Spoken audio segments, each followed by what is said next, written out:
In this video today, I'm going to be showing you the best Mac games that came out in 2024, and these include big AAA titles, retro modern strategy games, as well as indie and AA budget games, and everything in between.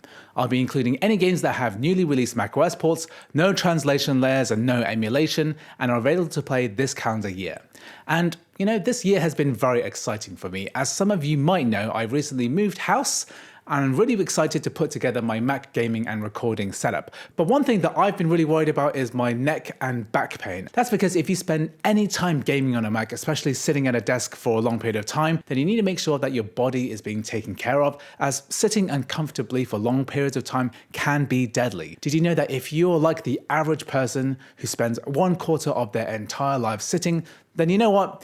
You deserve a chair that can be customized to you and support your neck, shoulders, wrists, and back so that you don't injure yourself and you can continue working and gaming for as long as you like. And I'm so glad that this company got in touch and sent me something that would change my life. And that's because the Hbada E3 Ergonomic office chair is easily the most comfortable chair that I've ever used. And I put it to the test on my 6-hour live streams and monster gaming and editing sessions, and it's been such a huge upgrade. And the thing I love most about this chair is how customizable it is to my own body. Take, for example, lumbar support. Here we have 3 zone floating wings that can wrap around your back, and you can position it up, down, as well as backwards and forwards. Similarly, the headrest can be moved around in 4 dimensions. It's the only headrest I've found that can actually get into the nook of my neck and relieve pressure entirely. And what's really cool about the E3 are the armrests. Here you can not only adjust them up and down, but you can also make them narrower and wider, and you can also point them upwards and support your arm when you're using a phone. My favorite feature is being able to pull out the footrest and fully recline whilst having your entire body supported. And honestly, it's just so comfy, I could easily fall asleep in this mode, and it's super quick and easy to put the footrest away and get back to work. Anyway, big thanks to Hbada for providing me with the most comfortable chair that I've ever used, and thank you for sponsoring this video. If you want to buy this very affordable chair for yourself, then make sure to click the link in the description. Every click is going to help to support this channel and the content that I create. Now let's get back to the best of Mac gaming of 2024. So first up is Resident Evil 2 Remake, which recently got a Mac App Store native ARM release that's very well optimized for the Apple Silicon Mac. So of course this is the remake that came out back in 2019, and here it plays absolutely fantastically. Here we're running on the base M4 chip with 10 GPU cores and 16 gigabytes of RAM, and we are playing at 4K with Metal Effects turned on to performance mode, so it's being upscaled quite aggressively. However, it's still playing at a very good frame rate, and we're able to run about 50 to 60 FPS at default graphics settings. And it even runs really well on the base M1 chip, so here I'm testing out on my MacBook Air with only 8 gigabytes of RAM and 8 GPU cores. And yes, we're running this at 1080p with Metal Effects turned to performance mode, so again, very aggressive upscaling. But we're able to hit that 60 to 75 FPS frame rate count. Even though we only have 8 gigabytes of RAM, it's using nowhere near that, meaning that this is very playable on every single piece of Apple Silicon Mac hardware. Anyway, this is definitely one of the best Mac games of 2024, and buying this on the App Store also gives you access to the iPhone and iPad versions too.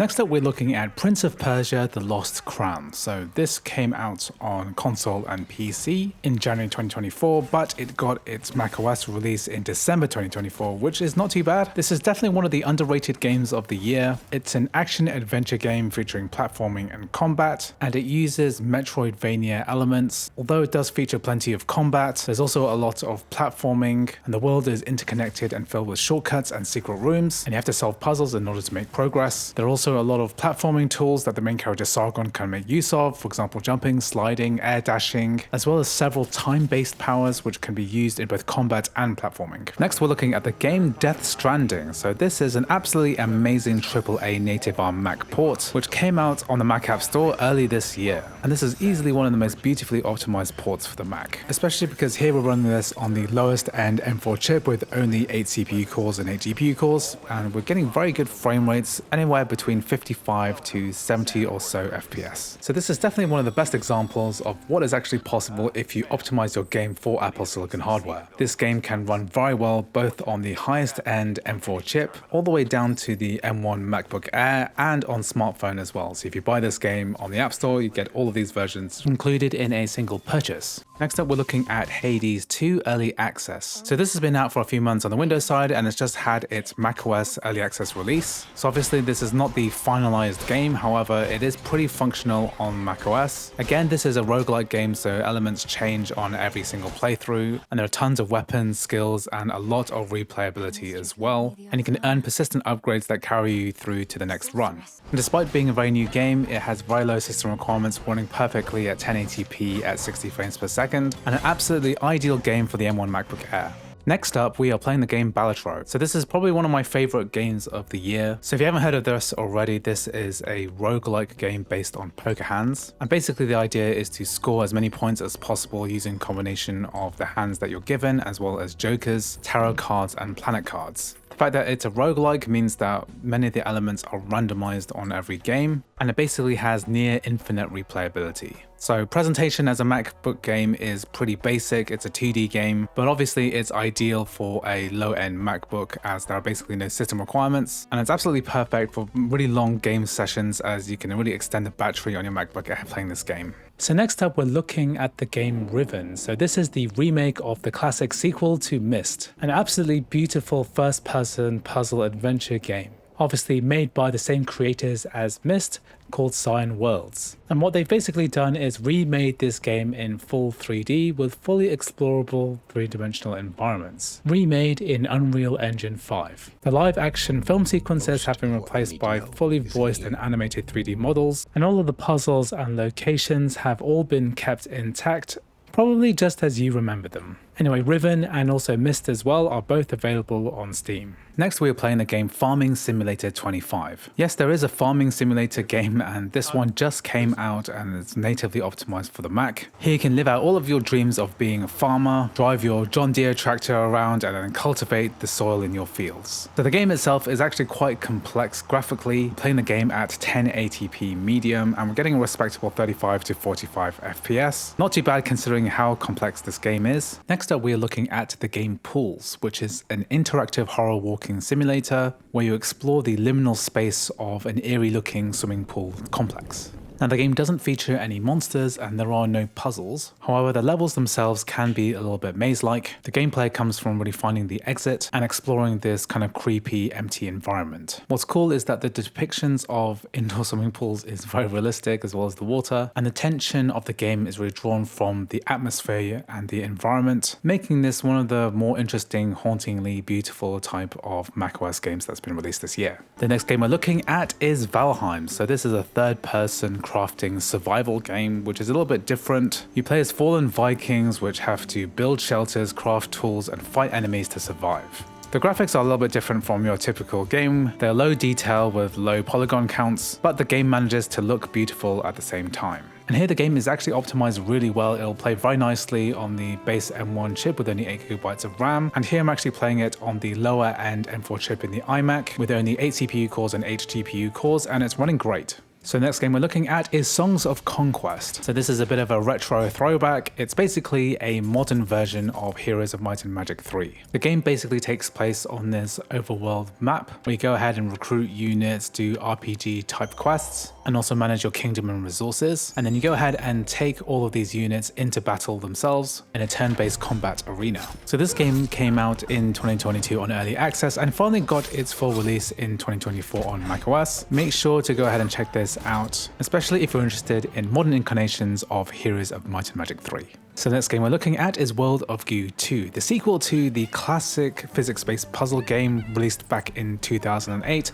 We now have a sequel in 2024, which has been released on macOS. So you can buy the Mac version of this game on the Epic Games Store or directly from the developer's website, and it's DRM free. And the gameplay is basically quite similar to the first game, however there are a few new surprises and features. For example, there are new goo balls and liquids, which add a new element to many of these new puzzle levels. Anyway, make sure to check out this macOS game, definitely one of the most charming puzzle games you can get on the platform. The next game we're looking at is Honkai Impact 3rd. And what makes this Mac port interesting is that if you go on the App Store and you do a search for Honkai, you won't find it on the Mac App Store side. You'll actually find it on the iPhone, iPad side, and it's actually the iPad app that you're downloading. But this has been modified to take advantage of Mac hardware, and it actually performs very well on Apple Silicon Macs. Once you're a little bit ways through the game, you can access the graphics menu and then change some of the graphics settings, including changing the frame rate cap from 60 to 120 Hz. This is great if you have a ProMotion display or an external display that can support more than 60 frames per second. But what's really cool is that even on the base M1 Apple Silicon Mac, this will actually run at 4K at max graphics settings at 60 frames per second. And not only that, we also have full keyboard and mouse support as well as controller support as well. The next title we're looking at is Resident Evil 7. And this is another Resident Evil title that came out earlier in 2024, released on macOS and also on iPhone and iPad in a single purchase. Here we're testing on the base M1 MacBook Air, and we're running this at 1080p with basically default settings, which includes Metal FX upscaling turned on to quality mode. At this resolution and setting, especially with upscaling turned on, we're getting excellent performance, pretty much consistently going over 60 FPS, and in some scenes even going over 90 FPS. And part of the reason that this is working so well, of course, is the fact that we're using Metal FX upscaling, which at quality mode basically renders the game at 720p and upscales to 1080p, hugely improving performance of the game. And even with Metal FX turned off, we're getting about 45 to 55 FPS. And this also works great on my MacBook Pro with the M3 Max chip, even running at 4K at the very highest graphics settings. We don't even have Metal FX turned on and we're hitting a solid 60 FPS, which is fantastic. So next up we're looking at the game Nine Souls. So this game comes from Red Candle Games, who also released a previous macOS game called Devotion and Detention. However, this game is a completely different genre. This is touted as an action platformer inspired by Sekiro Shadows Die Twice, Hollow Knight, and Katana Zero.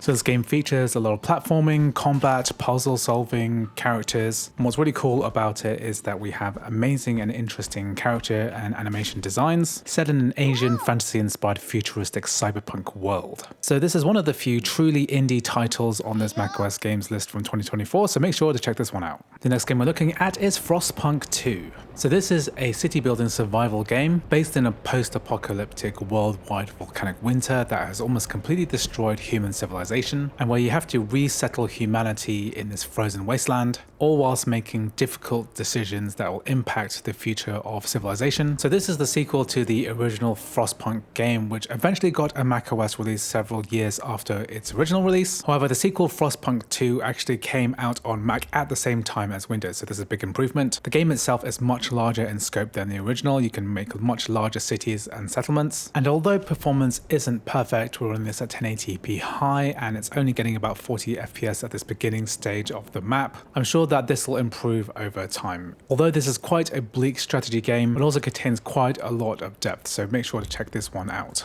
Next we're playing the game Dungeon Clawler. So that's Clawler, not Crawler. So this is a giant claw machine roguelike game. During your turn you basically take control of the claw and then you go ahead and set it down. And this grabs all of the attacks and defense and various special abilities that you're going to use throughout the round to try and go ahead and defeat increasingly difficult enemies. And when you defeat an enemy you get to select a reward, and that basically changes the composition of your claw machine. So here I've selected magnet, and this basically allows metal items to stick to it, which means you can grab more metal based attacks like swords. And that's just kind of scratching the surface. There's quite a lot of depth and a lot of synergies and builds that you can create by focusing on specific areas. This is definitely one of the more addictive games that I've played on the list, and you should definitely try this out, especially if you like roguelike games. So next we're looking at the game Caves of Khud. So this is definitely one of the more difficult games to get into, I've found, mainly due to the way that the graphics and the UI are presented. It does remind me of the original roguelike games like Rogue and NetHack, and maybe even something like Dwarf Fortress in its presentation. And at its core, it's a roguelike RPG game with randomly generated levels. So this game isn't just a simple dungeon crawler. There's a lot of depth and a lot of lore that you can get your teeth sunk into. It takes place in a far distant future in a medieval society with hyper advanced technology. You can choose to play as a truekin or unmutated human who have higher base stats and access to cybernetic augmentations, or you can play as a mutant with access to both physical and mental mutations that offer a wide degree of utility. So the game has been in early access for many years now, but just got its full release, so make sure to play this one, especially if you like really in-depth games. So the next title is Neva, a puzzle platform game featuring featuring a young woman named Alba who forms a lifelong bond with a wolf companion named Neva. This is basically a side-scrolling platform game where you need to solve environmental puzzles. There's a real focus on the relationship between Alba and Neva. There's even a dedicated button to call Neva to go ahead and do things like jump over platforms. According to the developer, they wanted the game to explore the relationship between parents and their children and how these relationships change over time. So within the game, Neva turns from a timid young cub to a teenager, eager to jump into danger, and then later as a full-grown adult. So the game itself is a beauty to look at, as you might expect from the same developer who also created the game Gris. So there are actually a couple of highly anticipated macOS games that are due to come out at the end of 2024 but don't have an official release date yet. These include the titles Sniper Elite 4 and Dead Island 2. So both of those are supposed to come out soon, but it wouldn't be out of the realm of possibility for these to come out in 2025 instead, so watch this space. If you think I missed any games off this list, then please make sure to leave a comment. What was your favorite Mac game of 2024? Anyway, thanks for watching and I'll see you in the next video.